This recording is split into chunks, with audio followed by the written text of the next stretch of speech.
불평을 들어주는 지도자라는 제목으로 하나님 말씀 증거하도록 하겠습니다. 약속의 땅 시리즈 78번째 시간입니다. 오늘 본문 말씀은 요셉 지파 사람들이 여호수아에게 찾아와서 우리에게 주어진 분깃이 너무 적다, 우리에게 분깃을 더 달라는 요구하는 그 말씀의 내용입니다. 이 요셉 지파가 누구지요? 우리가 지금까지 살펴봤던 이 므낫세와 에브라임 지파입니다. 이 므낫세와 에브라임은 원래 요셉의 아들이었죠. 그런데 야곱이 그 두 아들을 데리고 와서 이들에게도 내가 축복을 주고 내가 이들을 아들 삼겠다 했기 때문에 12지파에 속하게 될 수 있었습니다. 그런데 이들은 그때 하나님의 큰 축복을 받았다고 말씀을 드렸습니다. 그래서 그 축복이 이 후대까지 이어져서 이들이 받을 수 있는 땅도, 또 이들이 큰 민족을 이룰 수 있었던 그 은혜도 다 하나님이 주셨다라는 것을 우리가 성경을 통해서 알게 되었습니다. 그런데 문제는 이들이 받았던 이것들이 너무나도 당연하다고 생각하면서 어떻게 합니까? 여호수아 앞에 가서 불평불만을 늘어놓기 시작합니다. 또 억지 주장을 늘어놓기 시작합니다. 자신이 하나님의 축복을 받아서 이렇게 큰 민족을 이루었는데 어떻게 남들과 똑같이 한 분깃만 받을 수 있겠느냐? 또 지난주 말씀처럼 그 에브라임 땅과 므낫세 땅이 어떻게 돼 있다고요? 겹쳐 있었잖아요. 그래서 이렇게 우리가 민족도 큰데 땅도 겹쳐 있어서 우리가 지낼 곳이 만만치 않다라고 이야기하는 것입니다. 그런데 사실 이들의 주장은 거짓이었습니다. 하나님께서는 이들에게 한 분깃을 준 것이 아니라 각각의 제비를 통해서 각각의 맛도로 하나님께서 이들에게 은혜를 베푸신 것입니다. 그런데도 불구하고 왜 그런 마음을 품게 되었을까요? 그것은 그 안에 세상 욕심이 들어갔기 때문이라는 것입니다. 에브라임 지파가 또 므낫세 지파가 축복을 받을 수 있었던 이유는 오로지 하나님의 능력이 있었기 때문에, 하나님의 은혜가 있었기 때문이라는 것입니다. 그런데 그 하나님의 은혜를 잃어버리고 내가 이것을 받는 것이 당연하다고 여기는 마음이 들어오는 순간 그 안에 욕심이 발동하게 된 것입니다. 욕심이 발동하니까 제일 먼저 생긴 게 뭐라고요? 불평불만이게 되는 것입니다. 또 뭐가 생깁니까? 억지 주장. 내가 주장하는 것이 억지가 되는 거예요. 근데 그 억지 주장이 나는 바르다고 생각을 하는 거예요. 나는 이게 제대로 된 것이다, 정당하다라고 생각하는 것, 그것이 내 안에 세상 욕심이 들어왔을 때 생기는 변화라는 것입니다. 그렇다면 이 말을 들은 여호수아는 어떻게 반응했을까요? 우리가 오늘 제목에서 알다시피 이 여호수아는 지혜롭게 행동했습니다. 어떻게 했습니까? 그 불평불만을 들어주면서 그들에게 적절한 대안을 제시했다라는 것입니다. 오늘 15절에 보면 너희가 큰 민족이 되는 것이 맞다. 근데 만약 너희가 사는 곳이 부족하다면 너희가 받은 그 산지를 스스로 개척하는 방법도 있다라고 이야기해 주는 것입니다. 그들이 말하고 있는 그 말도 안 되는 그 불평불만을 들어줄 뿐만 아니라 하나님이 말씀 가운데서 그 안에서 해결할 수 있는 다른 대안도 제시해 주었다라는 것입니다. 우리가 이 땅에 살다 보면은 많은 사람들과 관계를 맺게 되지요. 또 나도 많은 곳에서 많은 역할을 하게 됩니다. 그래서 우리는 어쩔 때는 리더로, 또 어쩔 때는 팔로워로 자리 잡을 때가 있습니다. 흔히들 쉽게 예를 들면은 우리가 가정 안에서는 부모의 역할, 리더의 역할을 하지요. 또 우리가 교회에 나와서는 셀원의 역할을 할 수도 있습니다. 또 교회에서 셀장이라면 직장에서는 직원의 역할을 할 수도 있습니다. 우리가 어디에 있느냐에 따라서 리더가 되기도 하고 팔로워가 되기도 합니다. 그렇다면 이 리더가 되고 팔로워가 되는 이 상황 가운데서 우리는 어떤 모습을 가져야 될까요? 바로 이 여호수아가 가진 모습을 가져야 된다는 것입니다. 이 여호수아는 이 지도자의 역할을 통해서 자신의 무엇을 보여주었을까요? 성품과 신앙을 보여주게 된 것입니다. 우리가 닮아야 될 것이 바로 이 여호수아의 성품과 신앙이라는 것입니다.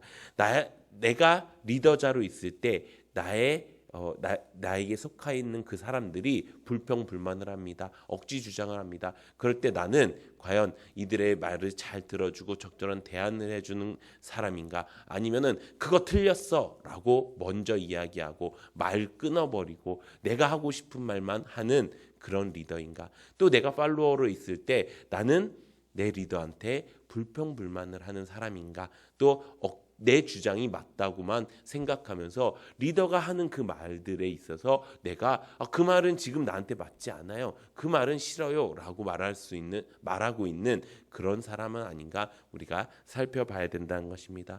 이렇게 살펴보기 위해서는 우리가 여호수아가 어떤 사람인지를 알아야 되겠지요. 간단하게 말씀드리도록 하겠습니다. 우리가 알다시피 이 여호수아는 리더와 팔로워를 같이 한 사람이었습니다. 원래 여호수아는 누구였죠? 모세의 시종자였죠. 모세의 팔로워였습니다. 그래서 무엇을 했죠? 가장 유명한 일, 아말렉 전투를 이끌었죠. 근데 아말렉 전투를 실제로 가서 싸웠어요. 아말렉 군대와 싸웠어요. 근데 어쩔 때는 이기고 어쩔 때는 지고 있었습니다. 근데 그 이유가 무엇이었을까요?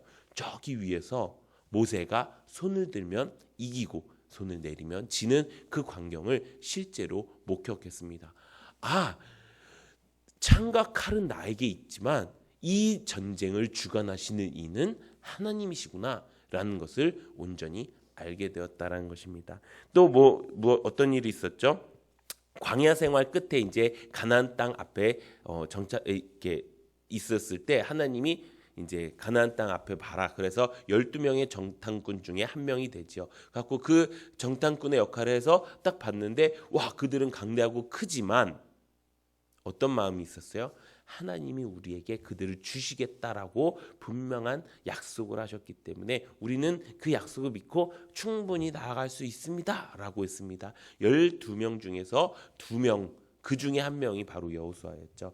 그렇게 하나님에 대한 믿음이 있었습니다. 또 어떻게 했죠? 모세가 죽고 여호수아가 지도자가 되었을 때도 하나님이 그를 인정해 주었습니다. 처음에는 두려웠었지요. 그런데 하나님이 그에게 강하고 담대하라 라고 말하니까 어떻게 했습니까? 강하고 담대한 리더가 되었다라는 것입니다. 하지만 다 잘한 것은 아니었습니다. 또 그 다음에 여리고성, 말도 안 되는 그 엄청난 난공불락의 그 성을 이 찬양으로만, 이 하나님이 말씀하신 방법으로만 이길 수 있었던 그 여호수아가 이제 어떻게 됩니까?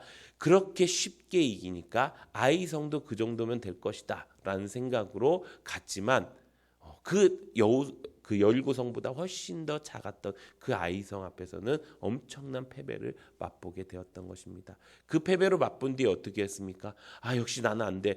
역시 나는 힘들어. 이렇게 했습니까? 아니라는 것입니다. 내가 하나님의 뜻대로 하지 않으니까 이렇게 망하는구나. 그래서 이스라엘 모든 장로들을 불러왔고 무엇부터 합니까? 회개부터 시작을 한 것입니다. 이게 내가 뭔가 틀려갖고 내가 이 전략이 틀렸어, 이 방법이 틀렸어 이렇게 한 것이 아니라 하나님 앞에 엎드려서 먼저 기도한 것입니다. 이 모든 일에 한 가지 공통점이 있습니다. 무엇일까요? 여호수아는요, 단 한 번도 하나님에 대한 믿음에 흔들리지 않았다라는 것입니다.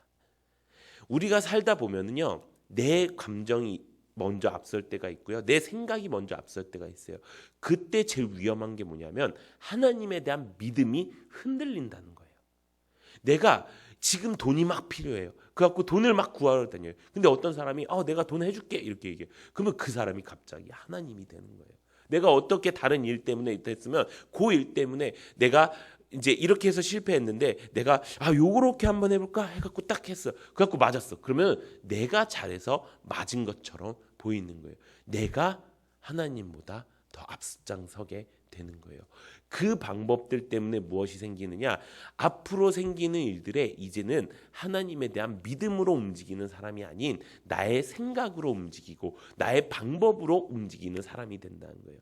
하지만 여호수아는 그러지 않았습니다. 여호수아는요 언제나 하나님에 대한 그 믿음이 가장 우선시가 됐고 가장 중심을 이루었다라는 것입니다. 사랑하는 성도 여러분, 우리가 좋은 리더자가 될 수 있는 법, 좋은 지도자가 되고 또 여호수아의 그 성품과 신앙을 닮아갈 수 있는 가장 좋은 방법, 그것은 바로 하나님을 향한 그 믿음이 흔들리지 않는다는 것입니다. 그렇게 되면 어떤 일이 벌어질까요? 내 팔로워들이, 나에게 주어진 사람들이 나에게 와서 어떤 불평불만을 해도 다 받아줄 수가 있는 것입니다. 어떤 억지 주장을 해도 그럴 수 있구나 라고 말해주는 거예요. 이건요 단지 그 사람들의 마음을 공감해주고 이해해주고 이게 차원이 아닌 거예요.